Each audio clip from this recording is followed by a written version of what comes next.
There it is, Aladdin DVD. Let's order it from Amazon Prime. Disclaimer. Even though I may sound harsh towards things or people I talk about in these critique videos, please note that I'm committed to trying to help the creators out rather than antagonize them. Please do not go out of your way to attack or harass anybody who's discussed. This behavior will not be tolerated. Also, please note that my videos are intended for more mature audiences, so viewer discretion is advised. Also, as an additional disclaimer, there's going to be multiple occurrences of loud audio. I'd suggest turning down your volume whenever this symbol shows up. The video shall begin right now. Hello my fellow ableist lovers. Bracket comprised of neutrons here. Took me long enough, but the brackets racket concept has finally materialized. Before I start though, I must say that many of my videos so far this decade have been overly serious and dry in terms of comedy. My brain operates in a very literal, possibly overly nuanced way that leads to overthinking and confusion very easily. Couple that with an outspoken way of delivering my views, it can really take its toll on my mental well-being. Me looking at things too deeply has often led to my videos sounding preachier than I intended, or has made it hard for me to joke about certain topics. Fortunately, what I'm choosing to start this series with does give me less stress to talk about. I originally wanted this to serve as more of a return to form to my older analysis videos, which are shorter and far less philosophical on average. While some planned topics later on will get back into relatively serious territory, I want a more palatable video to begin the series off. Though I think by now, it's better to just have it be a brand refresh for my critiques in a fully new series. It's at least a return to form in other ways, as it's me revisiting one of my longest recurring subjects throughout my history of critiques. And if you recognize this little ditty, you should know. Oh, the drag and drop nostalgia! It's killing me. Okay, technically this isn't really true. Honestly, I just find that terminology far better than past instances, where I lumped all adjacent content along with relevant user groups / name enhancers. Won't lie though, it's kinda hard not to feel that way when this blanket covers so many weird niches on YouTube. For example, did you know there's a subculture about leaps or low battery shutdown variants?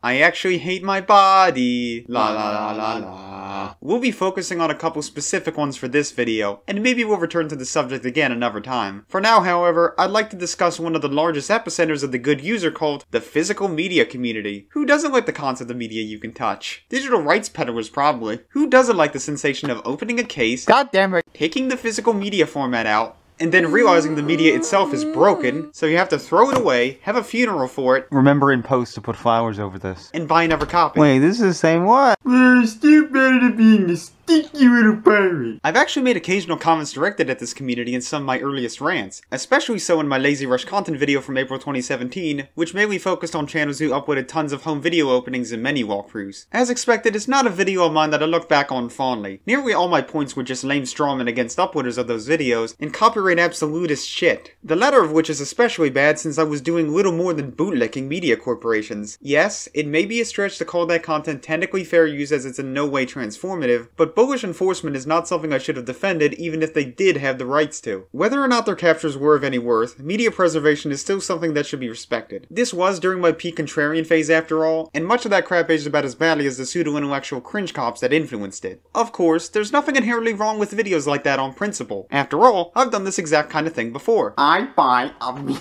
of Informing your followers on whatever movies, music, or games you bought is generally fine, provided you have more than one item to show off or if that sole thing is special enough. I've got a second CD collection video planned, so I'd be a hypocrite if I said it was all garbage. The worst outcome I guess is that they can be a little underwhelming if little is shown. But anyways, while the physical media community casts a wide net ranging from retro gamers to vinyl junkies, much of the focus will again be on home video enthusiasts. That's where most of the funny fellas reside, because nostalgia is a bitch like that. So, you decided that your role on YouTube will be focused on your physical media collection. How do you make that interesting besides the traditional updates on new things that you've acquired? Well, you also make bad news updates about the status of your VHS tapes. I suppose I can get behind that. It's always a sad day when a tape of yours gets damaged, worse if it messes up your VCR. The issue is, how do you get viewers hyped about the damage? It should probably speak for itself, but some personalities disagree. Man, this tape is starting to get damaged now. I can't believe this tape is starting to wear out completely at the very beginning of the tape. For no reason at all. This guy spends an absurd amount of time elaborating on the tape's condition before he actually gets to show it. So much so that he ends up talking down to his fucking audience. Guys, you are not gonna believe this, guys, but this tape is completely worn out at some parts at the very beginning of this tape. This really sucks, guys. This is unbelievable, guys. He tries so hard to convince you that this damage is unbelievable, guys, that he keeps padding the video out with repetition. This also applies to how one of his VCRs broke while watching this tape, and even with that, it takes almost 5 minutes for him to actually describe what the issues are with the tape. It's like flashing.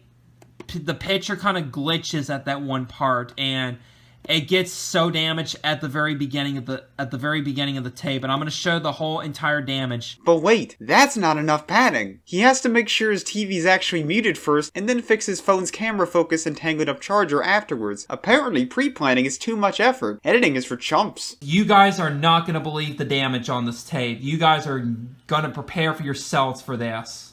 Because this is about to be ugly, guys. Oh my god, enough of this filler. Just play the goddamn tape and let us see for ourselves. Seriously, it should not take 7 whole ass minutes to actually start. Also, something I couldn't help but notice was his fascination with saying that this all happened for no reason. I have no idea why this tape is starting to get worn out. For no reason at all. This tape is pretty much having some problems for no reason at all. But when the most significant issue in the tape's about to come up, he proceeds to mention this. In my Xena VCR, this tape actually crunched up the film strip a little bit. That's what causes the damage on this tape. Okay, so it wasn't just thin air that harmed the tape. It was the dead VCR which caused it. I suppose the irrational impulse from the event which led to this video made you forget important details. Am I thinking too critically about it?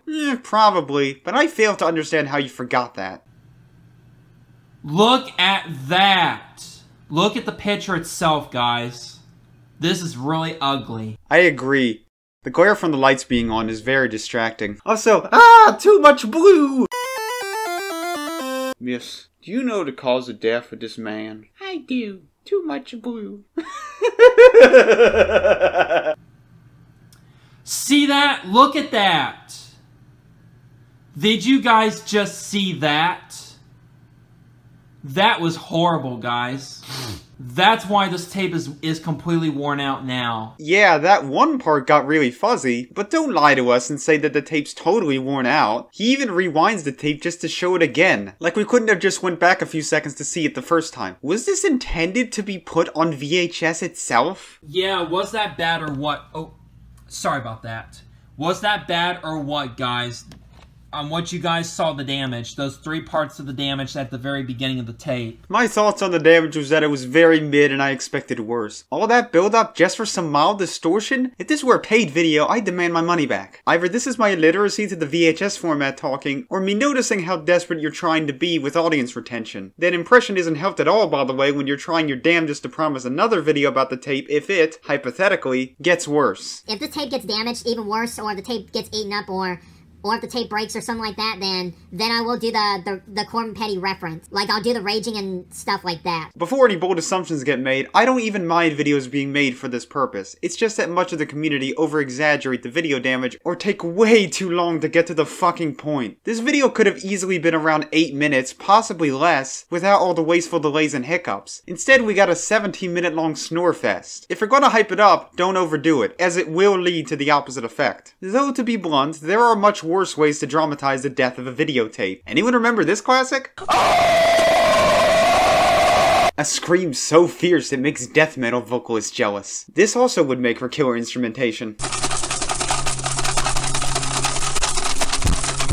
my god! Oh my god! This is awful! Gosh, sorry if that pierced your ears too much. For the sake of niceness, I can't blame Tyler TriStar himself too much for the visceral reaction. It was 2012, he was very young at the time, enough so that he technically wasn't allowed to have a YouTube account, and as such his emotions would have been easier to trigger. Not to mention, the tapes he threw mini tantrums about were in genuinely awful shape at least. Some were probably too harsh on the poor kid, especially given the bar for this genre video is rather low. Oh shit, did I just say that? You! Better! Leave me alone! Oh, I'm going to hell for laughing at that. Still, is it fair to highlight his act from a decade ago? Well, he is still active on YouTube. Has he grown a sense of restraint during that time? Mary Poppins is... Well, he's at least ranting about things that actually matter. And public restrooms. Gross topic, please forgive me. Unfortunately, the old school hyper rage hasn't fully been contained. It still gets in the way of what he's ranting about. Plus, a lot of the rants he has made in recent years still continue to be on trivial subjects, or are overhyped to hell. Take this video where he gets all paranoid about a headline which said Disney was reportedly looking to acquire Sony Pictures. Of course he'd care a lot about that. Sony owns the studio that's part of his username. Pretty much the entire first minute of it is him throwing F-bombs. Fuck. Look, fuck Disney's hard on for buying companies out, but can you chill? The description for it is about as dramatic and preachy as the video itself. He loses his mind later on about Disney begging you for your money. Money! It's raining, Benjamin! Smag one. Oh, and he turns into Marge Simpson while doing that. Money!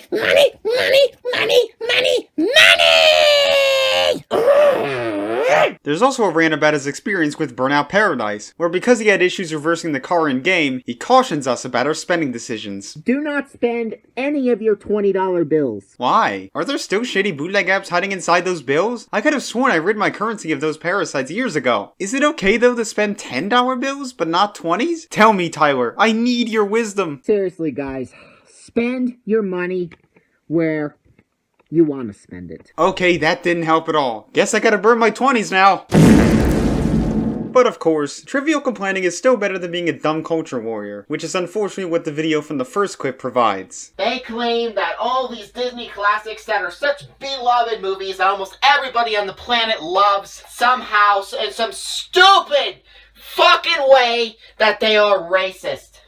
No, they're not racist! Despite all the irrational discussion that gets spiraled online about this stuff, there are some valid complaints directed at many old movies for their portrayal of minority groups, Disney's animated library included. Take for example, Peter Pan's strongly insensitive portrayal of Native Americans. Most would still call it a stretch to call every Disney classic to be racist even with that context. Unfortunately, Tyler really sounds like a victim of SJW derangement syndrome here, making up shit to get pissed about just to defend old Disney movies. Someone even commented on his video about that, and he reacted with little more than, "So what?" It's worse when he's only focusing on black characters in media, so much so that he believes that when there is a African American character in the film, suddenly it's not racist actually. The Incredibles is racist? What about fucking Frozone? Frozone's an African American? Hello? Where's your fucking head meat? Where's your fucking logic? Admittedly, most of his examples aren't ones you could easily call racist. That said, it is possible for a film to still be racist even if black characters are present. Not just towards that specific race, but other groups he doesn't consider. He's so narrow-minded about it that he sometimes shoots himself in the foot with what he's saying. Take this comment for example about Ratatouille. One of the characters is African American! Fucking moron! Oh, you mean Lalo? A saucier chef who's really just a tertiary character at best? Well, guess what? He may actually be African, but he's not freaking American. The restaurant he works at is located in France. Putain du crétin. He gets even more defensive about it because it's his favorite Pixar movie. And not only that, that's my current favorite Disney Pixar film in my opinion. That is such a fabulous movie. Ratatouille is a fabulous movie. Yeah, that movie is so fabulous. Oh my god. He even mentions wanting a Korean VHS of it, because we gotta have some relation to his physical media roots. But if that wasn't embarrassing enough, literally the first example he uses to try and disprove racism in classic Disney films, he also gets completely wrong. They claim that, for example, Aladdin is racist! Is Jafar not an African American? Yes, Jafar is not African American. Jafar is an African American character! No, really, he isn't. He's neither of those things. What the fuck do you think Jafar is then? Jafar is Arabian. That should be obvious given the source material. He's an African American! Disney villain! What, do you think that's actually in Africa? Arabia is actually located in Southwest Asia. It is admittedly very close to Africa, but it's not part of that continent. Someone didn't get taught good geography, which I guess is not too surprising for an American. It doesn't have any African American characters, so this is racist! Sweet! I love making straw man fallacies against made-up opponents. Not every Disney cartoon is gonna have an African American character. Yeah, and? What even is your point? And in Aladdin, they actually had Jafar who was an African American! Oh my fucking god, stop! There is nothing! Zero! You see how much? 2 zeros! That's how much racism is intended in these Disney movies. Just because it wasn't intentional doesn't mean it's non-existent. There's only so much that ignorant excuse can go. I'm sure African Americans all over the world love these movies as much as us white people. No racism intended. Just saying. African Americans all over the world. 4 billion Earthlings, and you pick the diseased one. You see, this is why liberals get mocked to oblivion. You get weirdos like this with a white savior complex who say shit like African Americans all around the world. What a fucking idiot. I could be here all day dissecting this one dumbass video alone, but I've already spent long enough. All I'm trying to prove is that Tyler's temper still causes judgment way too often, and unlike those old videos where his childishness was excusable since he was, well, a child, these are painfully sad to watch. I think now we need to move on to the next topic of discussion, cause my head is my dinko killing me. You see, I'm going insane. As is standard with internet communities, especially ones related to good user groupthink, drama is abundant. We'll be getting into more relevant examples soon, but there's an ancient one I'd love to mention first. Anyone here heard of Warren Cook? Since he's become ubiquitous more through his use in grounded videos against him, you might have forgotten that he really was public enemy #1 in the home video opening subculture for many years. You see, back in the early 2010s, Warren was infamous for uploading made-up openings to home video releases, at least according to Goanipedia, so take what you will from that. Many of which had anachronistic years attached to them, such as Pet Alien, Aliens Elite, 1998 VHS. And despite being such obvious troll bait, or a product of his childish fantasies, they got furious at his assertion that these openings were real, not fake. Because of that, more trolls followed in his wake, and the real not fake term became a meme to those who mocked VHS obsessives like them. Sometimes though, you have to ask, why on earth would you bother faking your collection even to spite those sensitive oddballs? Hi guys, this is Brad Money. I'm gonna show you a collection of my DVDs and VHSs. Better yet, why would you even do that with something like Baby Einsteins? I don't care if the animals on the covers are adorable as Dinko. My brain does not compute. Here's the Baby Galileo DVD. Front, back, side. Here's the DVD and the parent's guide. I guess there is novelty in seeing someone try to claim a security software disc is actually a Baby Einstein's DVD, or that a wooden block poorly imitating a cassette is what the tape actually is. But again, I'm just asking, why Baby Einsteins of all things? Actually, that's a pattern I've seen a lot from communities of that variety. While it was common to see them rage about toddler shows they've claimed to outgrow as well, so many others were contrary to that act and found pride in their love of preschool media. You either got obsessed with loving them or hating them, as is the duality of man. Let's be charitable for a moment. There's usually going to be at least one show you still have a fondness for well after you've left its intended audience. No disrespect if you're an unironic fan of something like Paw Patrol, provided you aren't using it for nefarious crap. However, probably due to millennial and zoomer nostalgia, the most prevalent kiddie show I've seen this community gravitate to has been the popular Nick Jr. show Blue's Clues, particularly during the Steve years. After all, once James took over, the episodes became more repulsive and more repulsive and more repulsive and more Some even went out of their way to mimic the original show's format, and I'll admit the clue finding aspect does have a lot of potential, so I get why huge fans try to recapture the magic on their own devices. Take the user DisneyJack95 for example, who was so heavily inspired by that show, he made his own version with TI Double Gutter. Tigger's Clues, I'm so excited. They even made some of these in GoAnimate, because being homogenous is good actually. A circle is shaped just like this. There. A circle. Wow, that was a thrilling notebook segment. Sadly, I still can't draw a circle. Hey, I wonder what this guy's up to now. Today is Jeffrey Epstein's heavenly 70th birthday.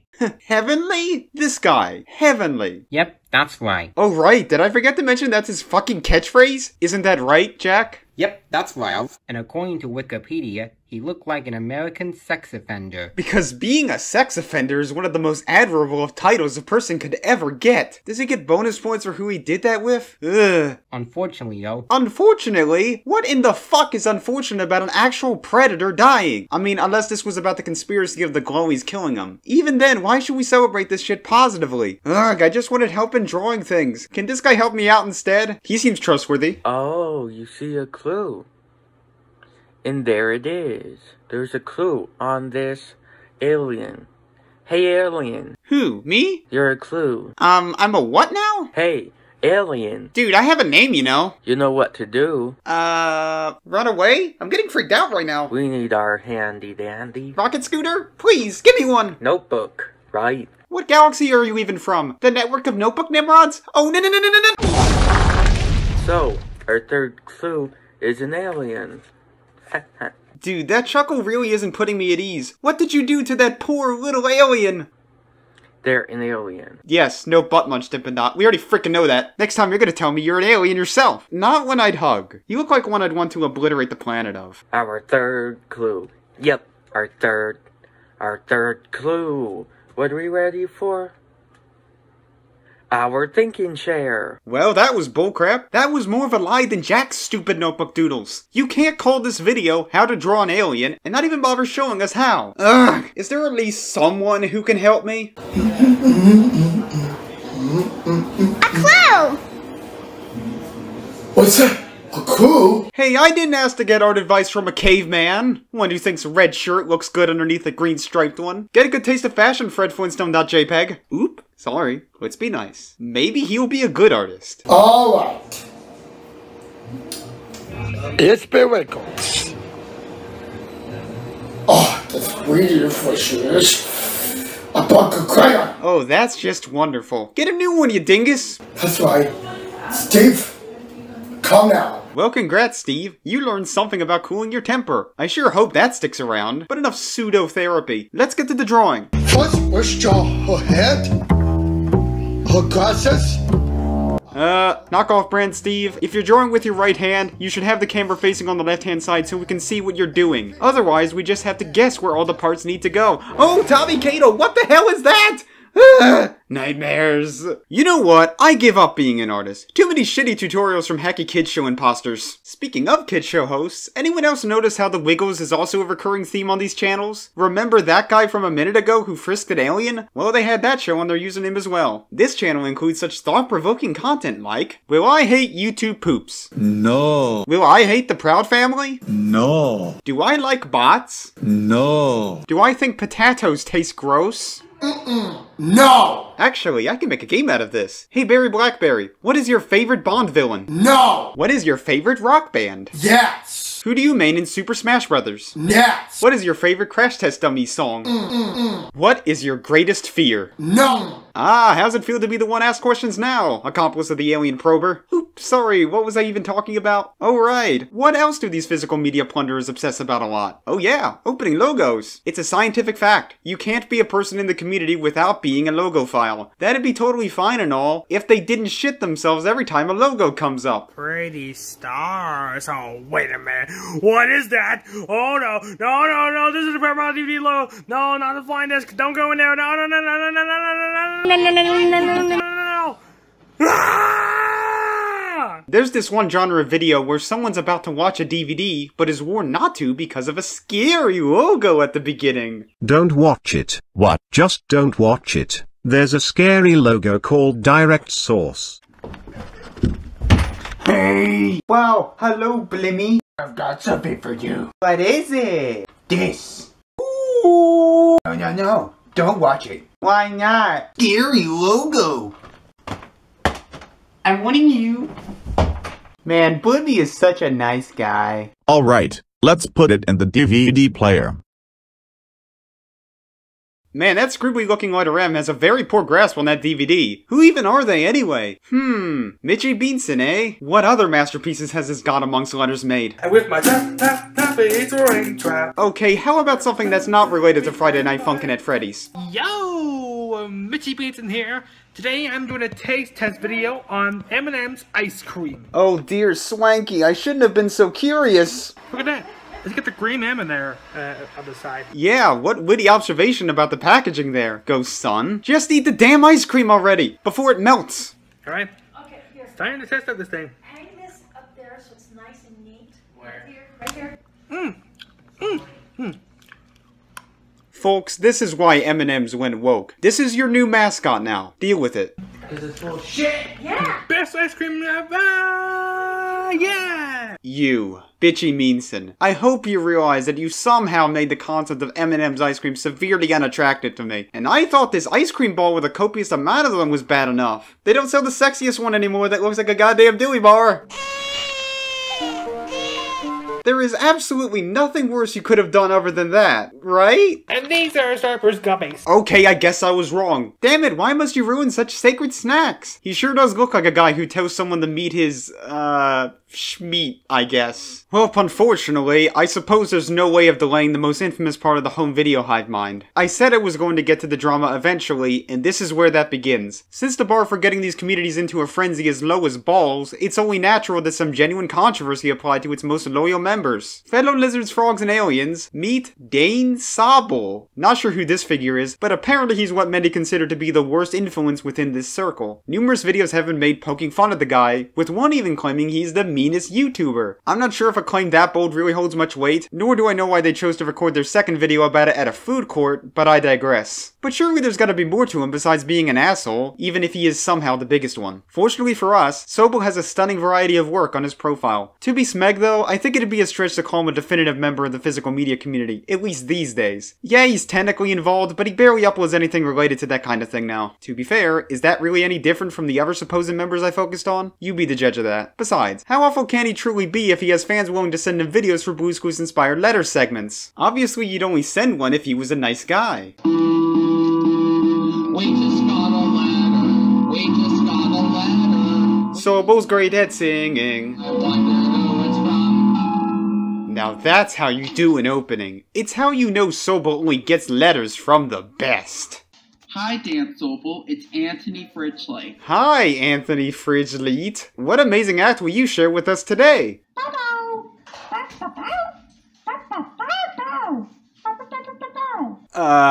Hold on, I just noticed he's recording this at school, judging by the lockers. This image may show high school, but my mind says daycare. I can make blues sounds from Blue's Clues. Do you hear that? I can make the Blue's Clues music from Blue. I think we need to leave. The world isn't ready for such raw skill yet. Okay, so naturally a lot of these just amount to talent show entries. Maybe this guy with no lighting will offer better entertainment. Hi, Dan. I want to show you something.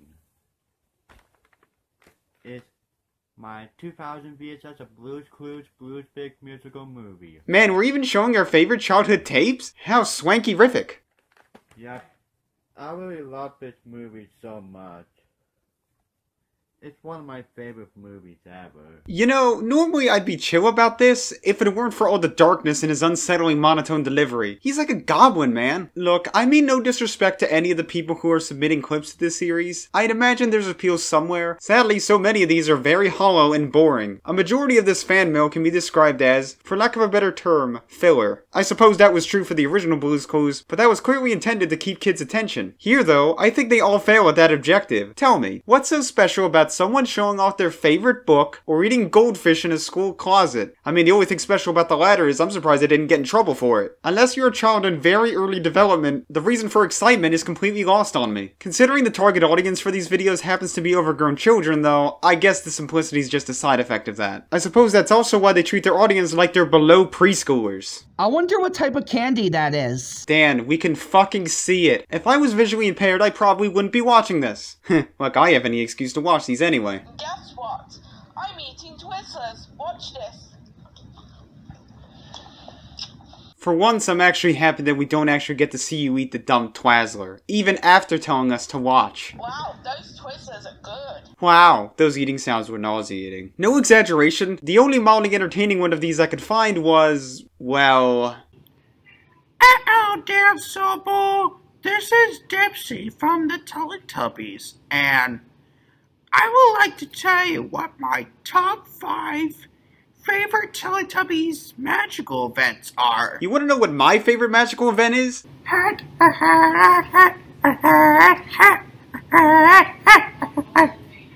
Like, it's ridiculously hollow like the rest, but the absurdity of the concept helps it at least. You know what? Screw it. I'm gonna make my own message. Oh, this is Mackie. Yeah, here. Dan Sobel, I've got a message for you. What is your favorite Teletubbies ice cream? I'm very curious what your favorite Teletubbies ice cream. If you want to know my favorite, that's Dipsy. Just Dipsy Dippers. Have you had those before? They taste delicious. I also recommend La La Lollipop and yeah, and Po Popsicle and I also recommend you try Tinky Winky truffle cream. I don't know what it's called. It's all a ruse, by the way. I'm actually a frickin' psyop from the government. Moving on from those strange artifacts, we also have him performing carpool karaoke. I could joke about him torturing the passengers with his singing, but instead I'm gonna show you him lip-syncing to the theme of JJ the Jet Plane. JJ the Jet Plane. Ooh, and I can't forget about his classic dancing videos. His confidence sure makes him a superhero by my weird metrics. Oh, he also has some TikTok duets too, I guess. Poor Mr. Krabs, gone forever out of our lives. Why could it have been me?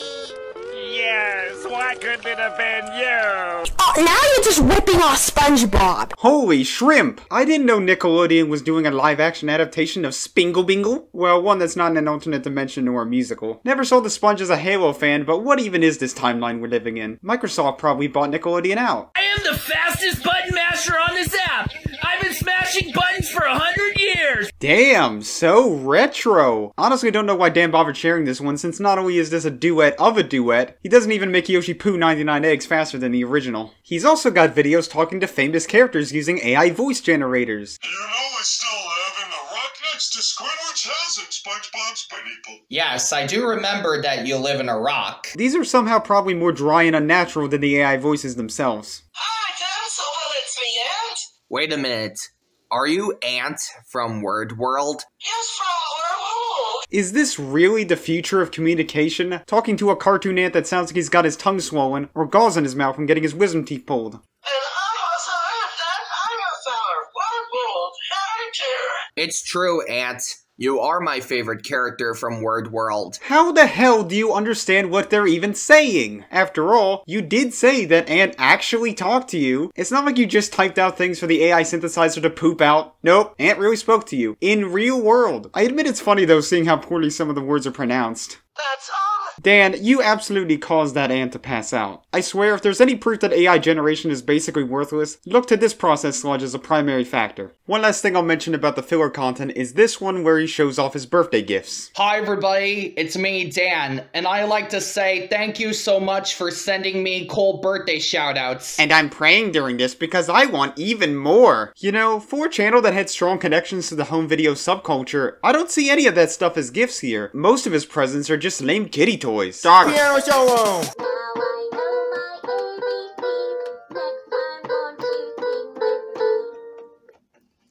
See? This is the brand new one I got today. So these are my balls. This should go without saying, but most of these channels' libraries feel very empty and disposable, which I suppose is fitting given the current pump and dump mindset promoted by big content platforms. Yeah, millions of videos are uploaded every day, but more than half of them are a complete waste with less flavor and longevity than dollar store gum. Honestly, I'm just highlighting it now because it's much more fun than washing the heavy pile of dirty laundry. I should always try to address that though, and what better way to start than with one of his many videos titled, You Know What?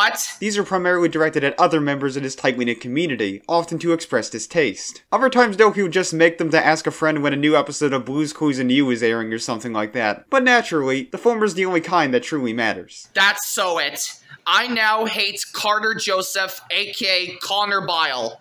You know why? It's because he blocked me on YouTube, and he started hating me just because I scream so loud. Oh yeah, I should mention that like Tyler from before, he also has a stupid sound issue! If you guys are watching this, what the fuck is your problem? Man, kiddie show DVD consumers tend to have really short tempers. Wonder who influenced that behavior, huh? Dan seems to have two modes, bored as a mule or furious as fuck. I suppose that's just a default range for someone who had his mind distorted so much by GoAnimate. Arian old Krazan? No. More like shitty-ass faggot croutons. TKG Geronda?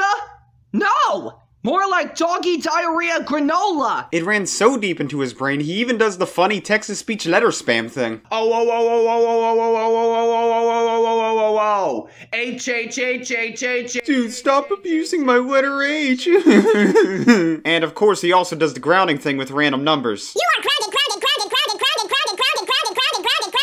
for 1, 3, 5, 4, 5, 6, I would be stunned that this alien language infected people's actual minds if it weren't for how I've witnessed this behavior for half a decade already. Anyways, most of these angry responses are filled with spite and worthless demands. If you don't like the guy, or just simply wronged him by his eyes, chances are he would make a response video. As for what he demands, it's quite a lot. Much of these demand their targets to buy a VHS or a DVD. Go to your room now and start buying Barney VHS tapes. Oftentimes he'll get very specific with what videos they need to get and even where to buy them. For your punishment, you'll be forced to get The Wiggles, The Wiggly Big Show, on DVD from Amazon.com. Aw, why can't I get it from eBay instead? Why does it matter if I get the DVD from somewhere else? That's not all though. Sometimes he'll ask you to get Pajama Sam for the PC game. Oh, yes, the PC game. My favorite game console. Right next to my other favorite, the Mac Interactive Program. As for your punishment, I am forcing you to go see The Green Knight in theaters. You meant this Green Knight, right? And you're gonna be forced to get the 1991 French-Canadian VHS of Fantasia. I hope that's gonna destroy your VCR. Zam! The video we started this off with became relevant again. Gee, ain't foreshadowing swell? That's not even the weirdest of all of these though. As for your punishment, Mario Lopez is gonna be forcing you to live in an abandoned Toys R Us. This one is special because this is directed at a user under the name Cringe Archives. Dan and his friends don't like them very much for re-uploading their videos, which I suppose isn't the most unreasonable thing, but he, however, takes it a step farther. How motherfucking dare you subscribe to my friend Calvin Nance, aka Sir Calvin, without his permission?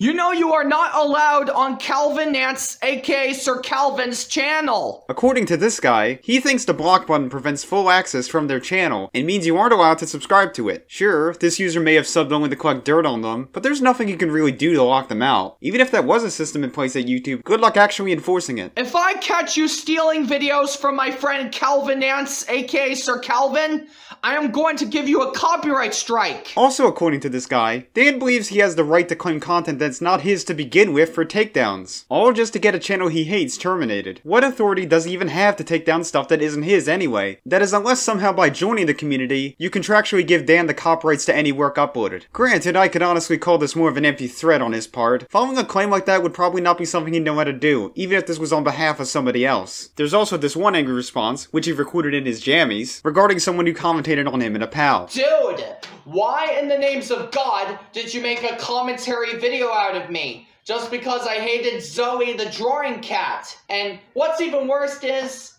you made a terrible video out of Andy Ho. That is unacceptable. You made a commentary video out of Andy Ho? What's wrong with you today? What are you thinking? Dan and a lot of his cronies get very protective about their clan, which naturally doesn't help the community's reputation of being very hostile. Then again, those who graduated from the Go Commentator School of Criticism, which is essentially pre-K for critics, have a tendency to be very territorial about shit. All those 4 videos that you made out of me has been reported because I was watching TV with my parents and I just got caught because of Dad always trying to steal that remote. God, what nonsense is he even spitting? If you're going to make a petty response video like this, at least make sure to stay on track. And to prove what I last said about the members sharing a brain cell with the Go commentators, some related figures had directly followed Sobel's strands of videotape. Hi again, lovable caveman. Tom, Sarah, I got something to say to you. How motherfucking dare you call me the caveman? This guy similarly gets easily frustrated at those who make fun of him and his buddies. And by similarly, I mean it's practically identical. This includes null and void demands to watch very specific shows. So you punishment? I will force you to watch The Wiggles, The Barney and Friends, Papa Beardo, Go Dad, Go Go, Boopa, Jonas Bow. And get this, is very pushy about that. I will force you to watch the kids shows. Go watch a kids show, you little poop! Son of a language. Oh yeah, cause what you just said was the most vulgar thing even conceivable. That totally needs to be censored. Go watch a kids show, you little p***. Go watch a kids show, you dumbass! and go watch your grown-up videos. Barry, is this a kid's video or not? If you were telling them directly to stop watching grown-up videos, even if he's mature enough to, probably don't use swears. You know, like suck it up, buttercup! And if we're talking about blatant plagiarism, well, here's a plethora of examples from one video alone. You know what, Vinny? You're a monster! You know what, Jason? Now, Hunter Winkleheader, you to debate. You're a monster! And Devin, you're fat! You're fat! Jose Crespin, you're a bitch! You're a bitch! And Lance, you need to go fuck yourself! And you need to go fuck yourself! I am done with you! You made me very angry! You made me very angry and made me want to freak out! I'm done with you! You made me very angry! You made me very angry! You made me freak out! Am I at all surprised that these two decided to react in the exact same way? I wish I could be, but unfortunately, the brain rot from the echo chamber they're in makes this crap seem like any regular Tuesday. Although, it is fascinating to see how these two compare. I'm a real person! You're a thick pussy! Isn't a thick pussy more preferable than being a little one? Odd cell phone there, Barry Blackberry. Who even describes a coward as thick anyway? I mean, there are cowards who are thick, but... you know what, moving on. Just get up, get a job, drive a car, grow the hell up, and man up! I don't know if this is just me, but from the vibe he's giving off, why does he sound so scarily close to a guy who is petty about their partner dumping them? I'm very done with you! Man, I'm having way too much fun with this video. Also, strangely enough, despite these two having so much in common, they apparently had a falling out at some point, which led to Barry showing off his... toys. Oh, thank goodness it wasn't his schmeat. Whatever kind of point he was trying to make about Dan is lost on me, even if he apparently also showed off his collection of kids show merch exactly like this. It's not like I can view this as anything more than the same guy doing exactly that. The only positive I'll say about it is that he looks to be having a lot of fun with the bit. You ass! But of course, without context, I'm still very confused. So far though, the worst we've really seen has been weak threats or mildly abusive behavior over petty and selfish things. Unpleasant for sure, but not really anything that I can call exceptionally awful. That's the thing with being familiar with this epistemic bubble. You grow to become less surprised by the trash you see. Unfortunately for him, despite how gung-ho he is inserting people into his middle school drama, his own actions are sometimes worse than the usual antics. In some of his grounded threats, he makes the punishment period to be over after they die from COVID. You are grounded until you die from COVID. So I guess if you were to die from any other causes, you're still grounded wherever you end up. Granted, for as heartless as that may be, it doesn't appear to be influenced by xenophobia like what the jet plane did. However... Stephanie, the TV show girl. What? Oh no. More like Steven, the movie boy. That's some classy intentional misgendering there, Dan. To be charitable, I'm not going to assert that the Stephanie person is hurt by this insult, nor do I know if they transitioned or anything. However, that comment does imply a bit of transphobia. I'm just hoping that this was just an unfortunate instance where he picked a really bad mock name without putting any thought into it, though there sadly does appear to be other groups he's been willing to be hateful against. While the evidence appears to be lost unfortunately for this next one, I swear I've seen the context for it. At one point, Dan appeared to have insulted someone for having seizures, and upon trying to defend himself acting like he didn't say it, he ends up insulting them even further by saying those seizures were deserved. Hopefully I didn't mix up any details on that, but it's definitely messed up that he dehumanized them for it and justified that with his spite. And oh boy, this next one will be a real doozy.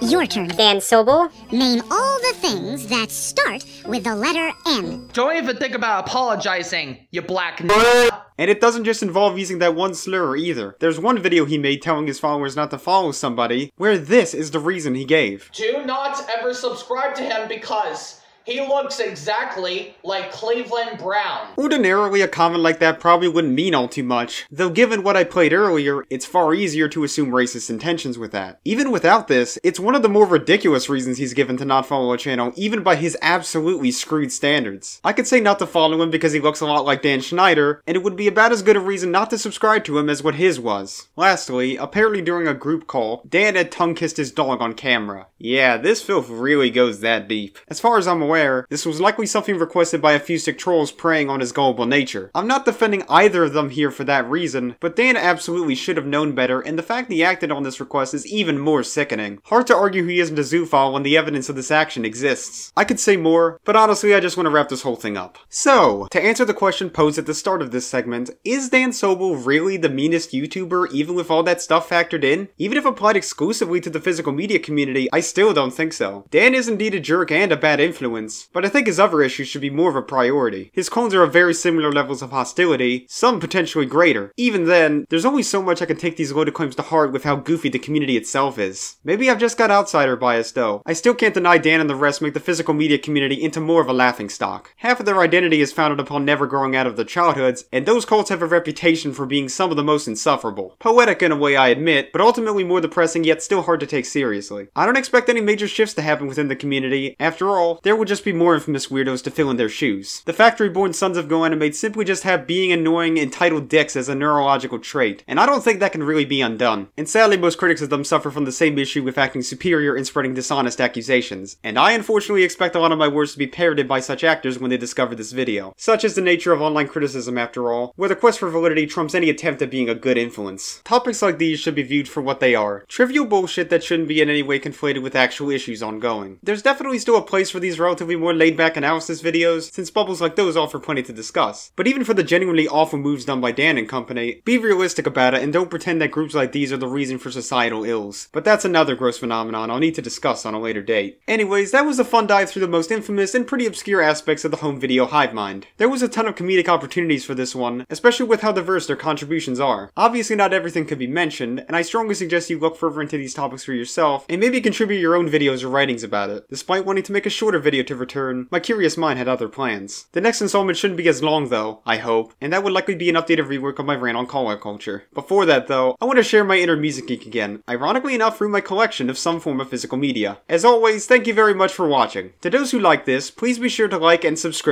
Links to my other social medias will be provided in the description as always. This is your loyal lizard lover signing out. Here, have a To Sobel on the way out. Wahoo! Yee-haw! Hooray!